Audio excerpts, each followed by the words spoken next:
നിലമ്പൂരിലെ കനത്ത പരാജയം. സിപിഎം നിലമ്പൂർ ഏരിയ കമ്മിറ്റി യോഗത്തിൽ സംസ്ഥാന ജില്ലാ നേതൃത്വങ്ങൾക്കെതിരെ രൂക്ഷ വിമർശനം. മുൻ മന്ത്രി ഒ.ആർ. കേളുവിന്റെ സാന്നിധ്യത്തിൽ സിപിഎം നിലമ്പൂർ ഏരിയ കമ്മിറ്റി ഓഫീസിൽ നടന്ന തെരഞ്ഞെടുപ്പ് അവലോകന യോഗത്തിലാണ് നേതാക്കൾക്കെതിരെ രൂക്ഷ വിമർശനമുണ്ടായത്.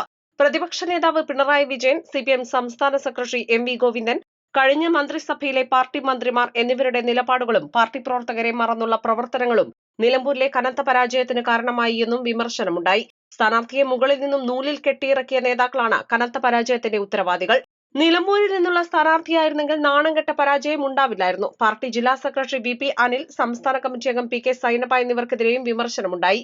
പി.കെ. സൈനബ യോഗത്തിൽ പങ്കെടുത്തതുമില്ല. കുഞ്ഞാലിയുടെ മണ്ണിൽ ഇത്തരത്തിൽ ഒരു കനത്ത പരാജയമുണ്ടായതാണ് ഏരിയ കമ്മിറ്റി അംഗങ്ങളെ രൂക്ഷ വിമർശനത്തിന് പ്രേരിപ്പിച്ചത്. രാവിലെ 10:30 ആരംഭിച്ച ഏരിയ കമ്മിറ്റി യോഗം വൈകുന്നേരം 5:30 സമാപിച്ചത്. മലപ്പുറം ജില്ലയിൽ കനത്ത പരാജയം ഏറ്റുവാങ്ങിയ സിപിഎമ്മിന് കുഞ്ഞാലിയുടെ മണ്ണിലുണ്ടായ വലിയ പരാജയം അടുത്ത കാലത്തൊന്നും മറക്കാൻ കഴിയാത്തതാണ്. സിപിഎം ജില്ലാ സെക്രട്ടേറിയറ്റ് അംഗവും നിലമ്പൂർ ഏരിയ കമ്മിറ്റിയുടെ ചുമതലയുള്ള ബി മുഹമ്മദ് റസാഖും യോഗത്തിൽ പങ്കെടുത്തു. East live, Nilambur. 1 പവൻ മുതലുള്ള സ്വർണ്ണാഭരണങ്ങൾ വാങ്ങുമ്പോൾ ഒരു ഗോൾഡ് കോയിൻ ഫ്രീ. നഗരത്തിന്റെ തിരക്കുകളിൽ നിന്നൊഴിഞ്ഞ് വിശാലമായ കാർ പാർക്കിംഗ് സൗകര്യത്തോടെ ഒരു ഇന്റർനാഷണൽ ഷോപ്പിംഗ് അനുഭവം ആസ്വദിക്കൂ.